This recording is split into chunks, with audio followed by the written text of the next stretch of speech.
Hello students, आज हम आपको पाउली का अपवर्जन नियम बताएंगे।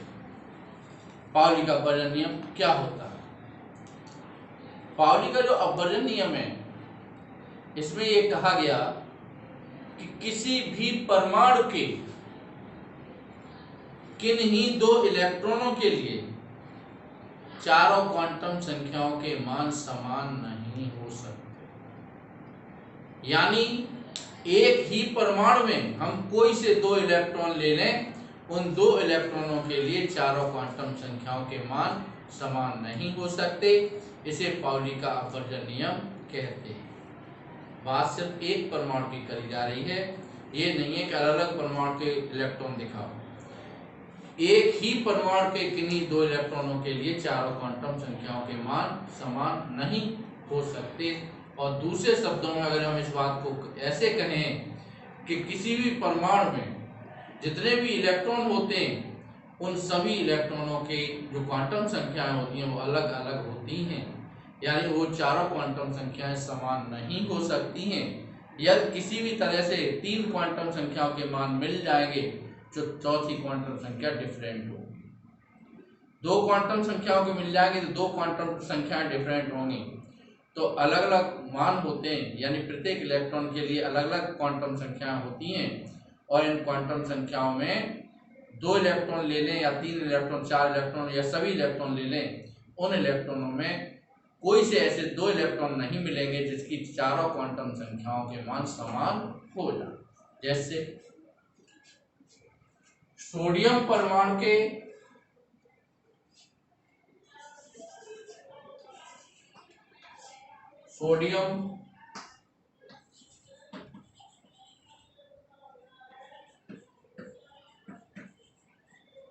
परमाणु के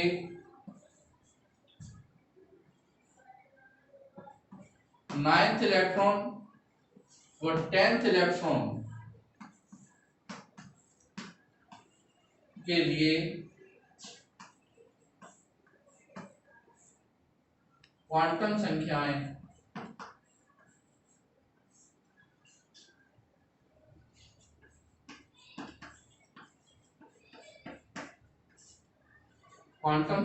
देखें तो सोडियम परमाणु है 11Na। अगर हम इसका इलेक्ट्रॉनिक कॉन्फ़िगरेशन लिखेंगे 1s2 2s2 2p6 3s। यहाँ पे first electron, second, third, fourth,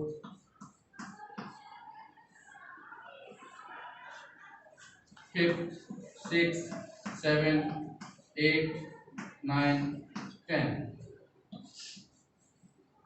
11। तो यहाँ 9th और 10th की बात हो रही है, तो 4 तो हो गए, 6, 7, 8,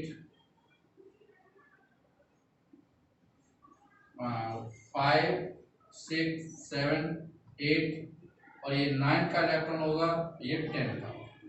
इन दो इलेक्ट्रॉनों की बात हो रही है, तो यहाँ -1 m का मान यहाँ 0 हो जाएगा या +1।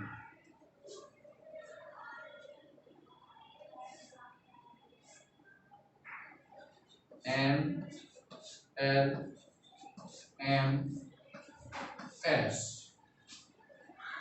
9th इलेक्ट्रॉन,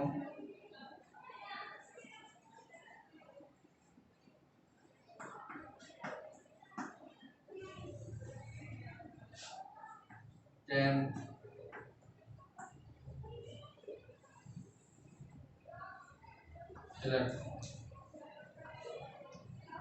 9th इलेक्ट्रॉन की अगर हम बात करेंगे तो यहाँ पे 0, यहाँ +1 और ये n का मान क्या है 2। 9th के लिए भी 2 रहेगा, 10th के लिए भी 2 रहेगा, n बराबर 2। p सबसे है, p फोर्स है, इसके लिए l का मान 1। m का मान 9th इलेक्ट्रॉन के लिए 0, 10th इलेक्ट्रॉन के लिए +1। इलेक्ट्रॉन की डायरेक्शन दोनों में नीचे को है, एंटी क्लॉकवाइज है, -1/2 -1/2। अगर हम इस सवाल में देखें के 9th इलेक्ट्रॉन के लिए क्वांटम संख्या और 10th इलेक्ट्रॉन के लिए सेम है,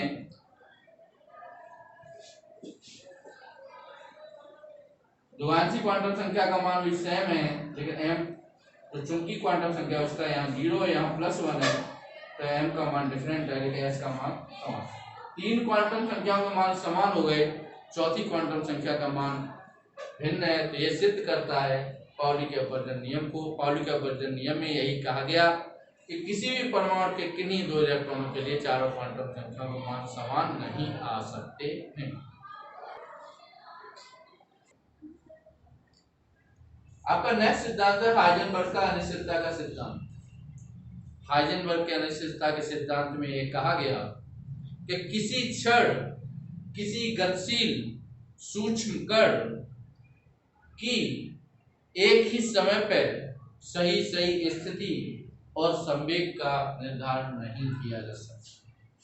अगर उसकी स्थिति ज्ञात हो जाएगी, यदि उसकी सही स्थिति ज्ञात हो जाएगी, एग्जैक्ट पोजीशन ज्ञात हो जाएगी, तो उसके संवेग में उतनी ही अनिश्चितता होगी, और यदि उसका सही संवेग ज्ञात हो जाएगा तो उसकी स्थिति में उतनी ही अनिश्चितता होगी। तो इसके लिए उन्होंने एक फॉर्मूला दिया था कि डेल्टा एक्स स्थिति में अनिश्चितता into delta P is greater equal h/4 पाई। ये h/4 पाई के बराबर भी हो सकती है और इससे अधिक भी हो सकती है। तो यानी उसकी सही स्थिति का अगर ज्ञान हो जाएगा तो उसके संवेग में उतनी अनिश्चितता होगी, और संवेग में अनिश्चितता होगी, संवेग का ज्ञान हो जाएगा सही ज्ञान, तो उसकी स्थिति में उतनी अनिश्चितता होगी। इसे हाइजेनबर्ग का अनिश्चितता सिद्धांत के नाम से जाना जाता है।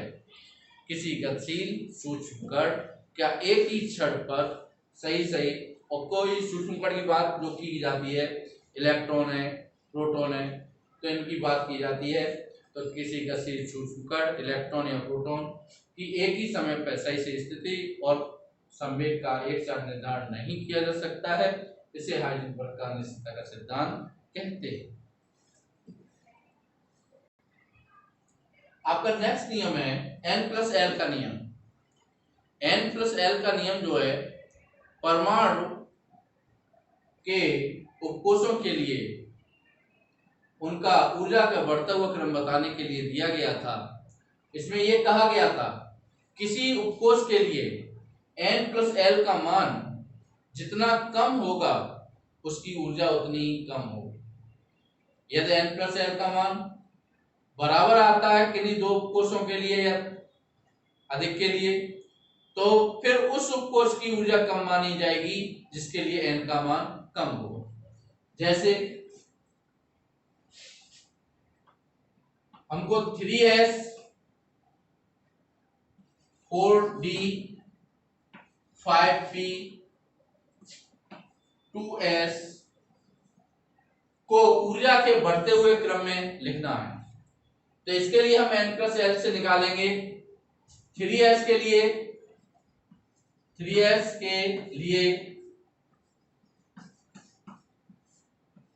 n+l से n का मान 3 और s के लिए l का मान 0, तो यह आ जाएगा टोटल 3। इस वाले 4d के लिए